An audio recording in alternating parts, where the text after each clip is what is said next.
अस्सलाम वालेकुम बच्चों, क्या हाल है। उम्मीद करता हूँ आप खैरियत से होंगे।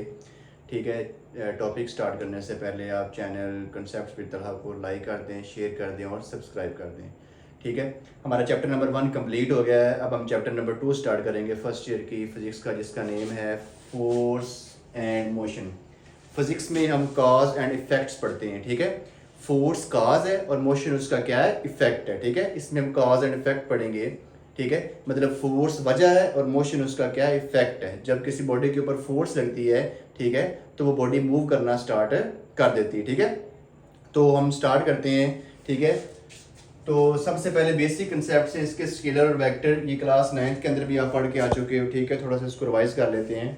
स्केलर क्वांटिटीज कौन सी होती हैं? Physical quantities which can be completely described by only magnitude. ऐसी फिजिकल क्वांटिटीज, ठीक है, जिनको सिर्फ मैग्नीट्यूड के जरिए डिस्क्राइब किया जाता है, जिनके लिए डायरेक्शन की जरूरत नहीं पड़ती, उसे हम क्या बोलते हैं, स्केलर्स बोलते हैं। और ऐसी फिजिकल क्वांटिटीज जिनके लिए हमें डायरेक्शन के साथ साथ मैग्नीट्यूड भी रिक्वायर होती है, उसे हम क्या बोलते हैं, वेक्टर। जिस तरह स्केलर है mass, speed, vector velocity, acceleration and extra. ठीक है, अब वेक्टर के बारे में थोड़ा सा मैं आपका कंसेप्ट क्लियर कर दूं, और कि लाजमी नहीं कि हर एक वो चीज़ जिसकी डायरेक्शन और मैग्नीट्यूड हो लाजमी वेक्टर ही होगी। फॉर एग्जांपल, करंट की मैग्नीट्यूड भी होती है, डायरेक्शन भी होती है, लेकिन still it is a scalar quantity, क्योंकि एक ख़ास डायरेक्शन नहीं होती। ठीक है, जिस तरह for example charges path follow करते हैं कंडक्टर को, जिस तरफ वायर फॉर एग्जांपल बेंड करती जाएगी उस डायरेक्शन में वो चार्जेस भी फॉलो करते जाएंगे, तो स्पेसिफिक डायरेक्शन नहीं होती। इसी तरह प्रेशर की बात करें, वो होता है force per unit area. Force is a vector quantity, vector area is a vector quantity, but pressure is still a scalar quantity. क्यों? कि जब हम किसी चीज़ के ऊपर प्रेशर अप्लाई करते हैं तो वो सिंगल पॉइंट के ऊपर नहीं होता, वो फोर्स क्या हो जाती है, डिस्ट्रीब्यूट हो जाती है। तो सिंपल वर्डिंग में हमारे पास वेक्टर जो है, बेसिकली वेक्टर वो फिजिकल क्वांटिटी जिसकी डायरेक्शन एक ख़ास डायरेक्शन होगी और मैग्नीट्यूड होगी, वो वेक्टर क्वांटिटी होगी। ठीक है, तो अब आपने याद रखना है कि हर वो चीज़ जिसकी डायरेक्शन और मैग्नीट्यूड हो लाजमी नहीं वो वेक्टर हो। ठीक है,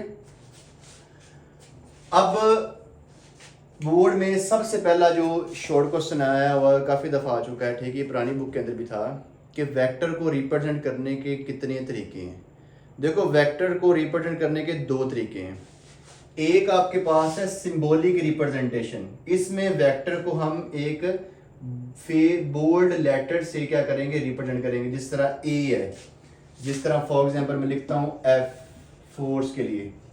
ठीक है, आपकी बुक के अंदर जितने भी आपकी बोल्ड लेटर लिखे हैं वो सारे के सारे किसको रिप्रेजेंट करते हैं, वो आपकी वेक्टर क्वांटिटीज को रिप्रेजेंट करती हैं। ठीक है, आपकी बुक के अंदर जो वेक्टर को रिप्रेजेंट किया गया वो इस तरीके को यूज किया गया, सिंबॉलिक रिप्रेजेंटेशन।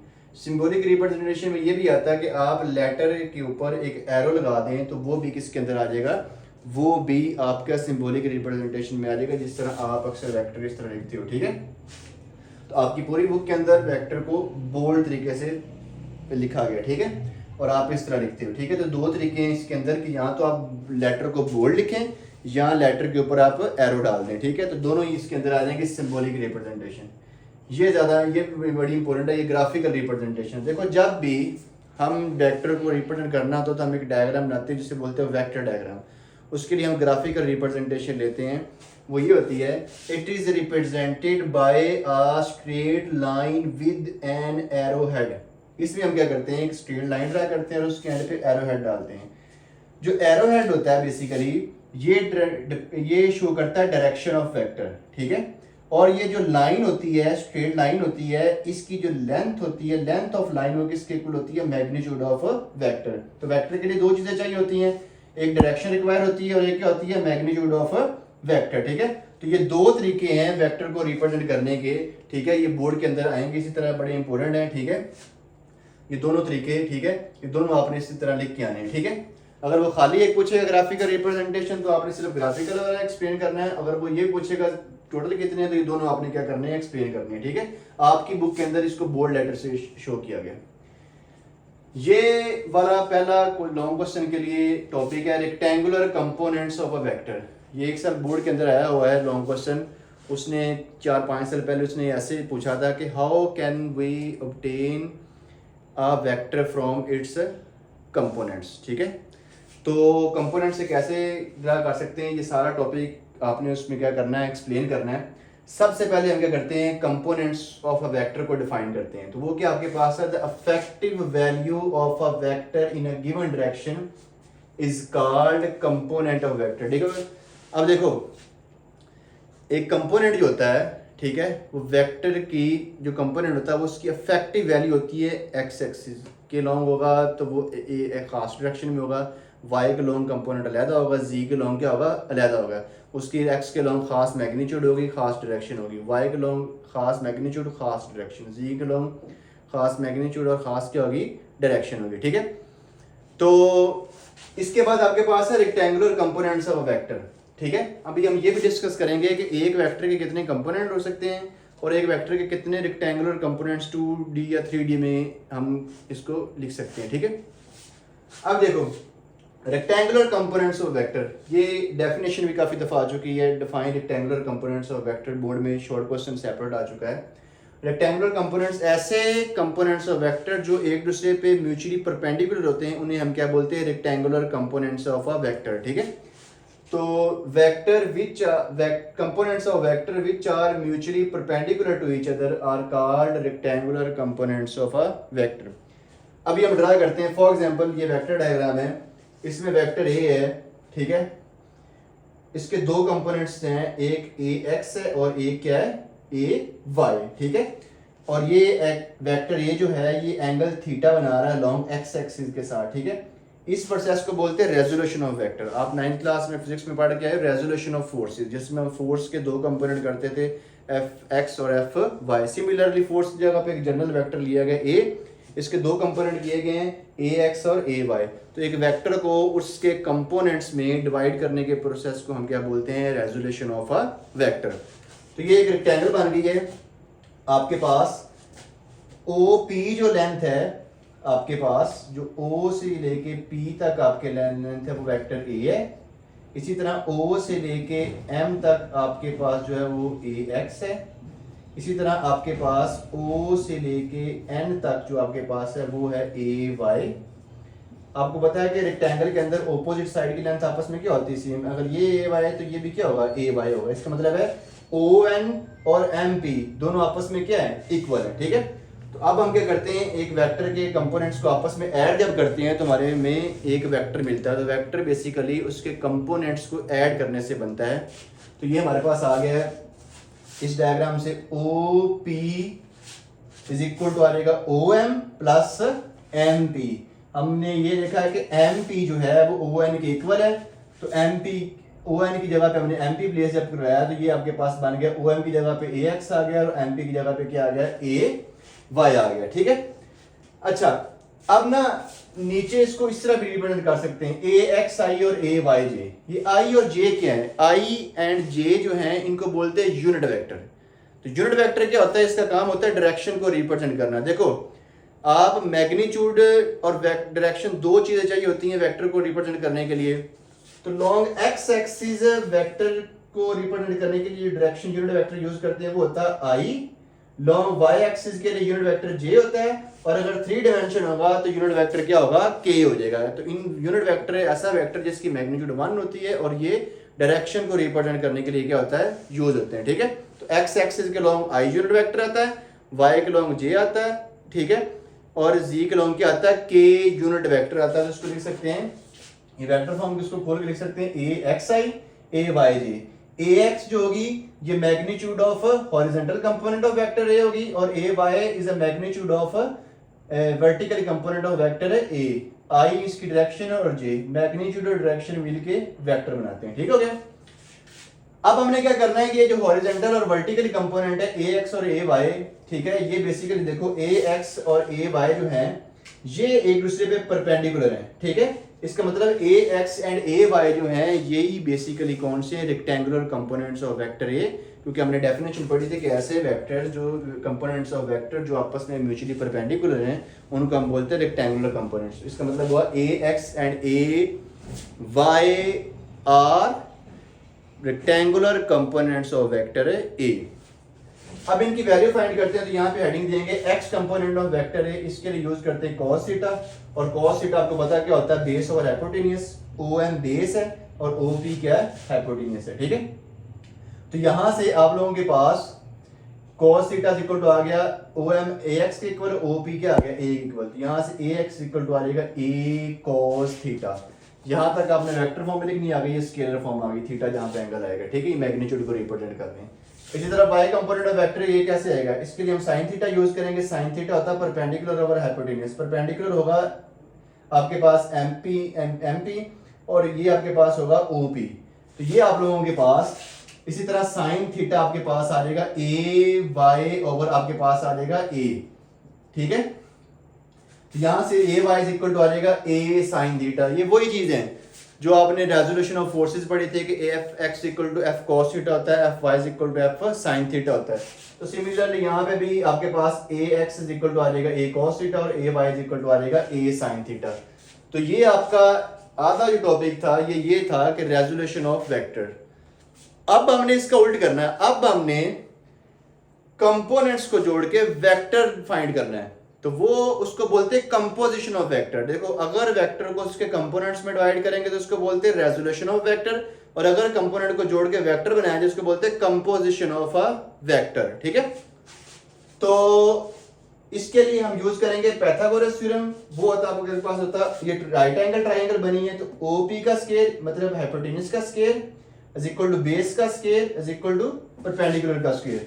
तो OM AX है और MP आपके पास AY है, ये बन जाएगा A का square is equal to AX का स्केयर प्लस AY का स्केयर, दोनों तरफ स्केयर उड़ लो तो कैंसिल होकर बन जाएगा A is equal to AX का स्केयर प्लस AY का square. This is called magnitude of vector A।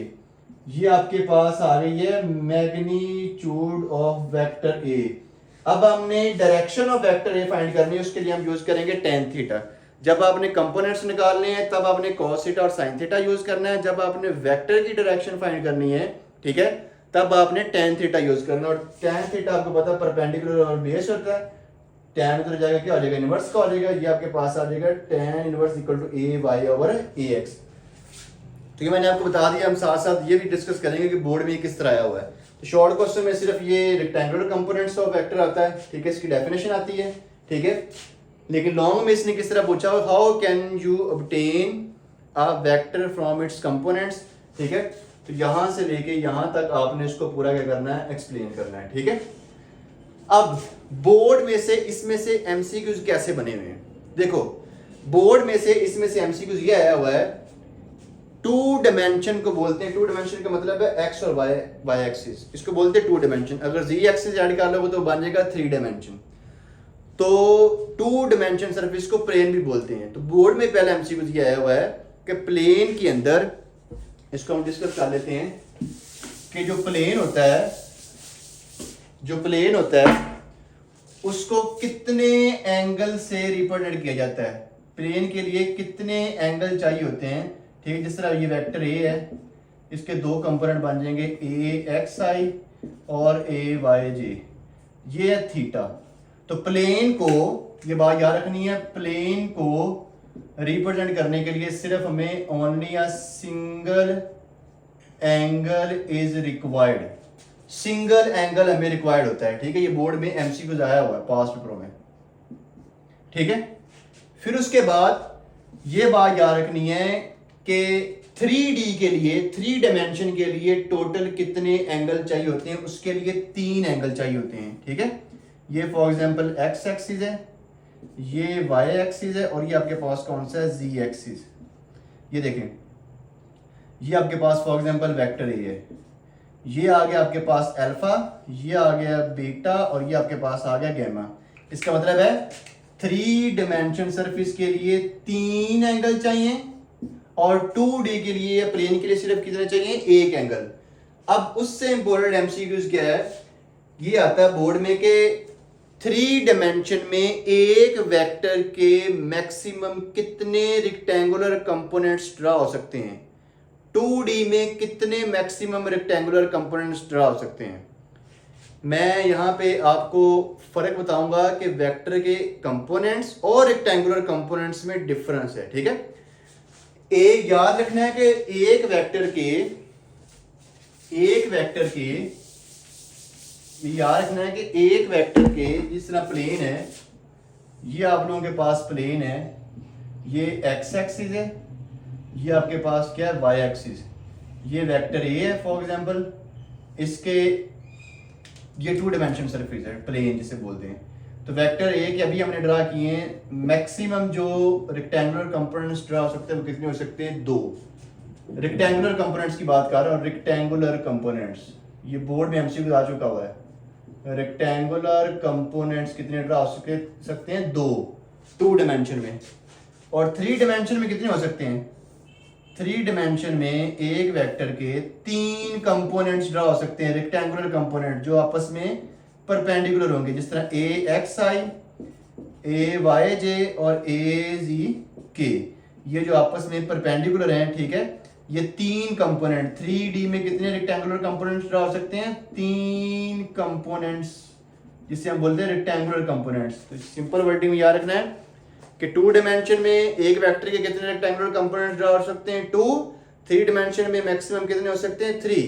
अगर वो बोर्ड में ये पूछे कि एक वेक्टर के कितने कंपोनेंट्स ड्रा हो सकते हैं, रेक्टेंगुलर कंपोनेंट्स नहीं, खाली कंपोनेंट्स पूछे, तो वो एनी नंबर हो सकते हैं, ठीक है। वो उसकी कोई लिमिट नहीं है, ठीक है। जब वो रेक्टेंगुलर कंपोनेंट्स की बात करेगा तो 2 डायमेंशन में 2 और 3 डायमेंशन में 3। लेकिन जब वो खाली कंपोनेंट्स ऑफ वेक्टर की बात करेगा तो वो होगा एनी नंबर ऑफ कंपोनेंट्स। एक वेक्टर के जितने मर्जी कंपोनेंट्स आप ड्रा कर सकते हो, लेकिन रेक्टेंगुलर कंपोनेंट्स जो होंगे वो सिर्फ 2D में 2 होंगे और 3D में कितने होंगे, 3 होंगे। ये जो 3 एमसीक्यूज मैंने आपको बताए हैं, ये बोर्ड के अंदर, ठीक है, पास पेपर्स में आए हुए हैं, ठीक है। हम हर टॉपिक के साथ, ठीक है, एमसीक्यूज को क्या करेंगे, डिस्कस करेंगे, ठीक है। हम इंशाल्लाह नेक्स्ट टॉपिक हम करेंगे, ठीक है, स्केलर और वेक्टर प्रोडक्ट वाले, ठीक है। बड़े इंपॉर्टेंट टॉपिक हैं, ठीक है। आपने चैनल को लाजमी सब्सक्राइब करना है, शेयर करना है, ठीक है, ताकि आपको मैक्सिमम लेक्चर्स मिल सकें, ठीक है।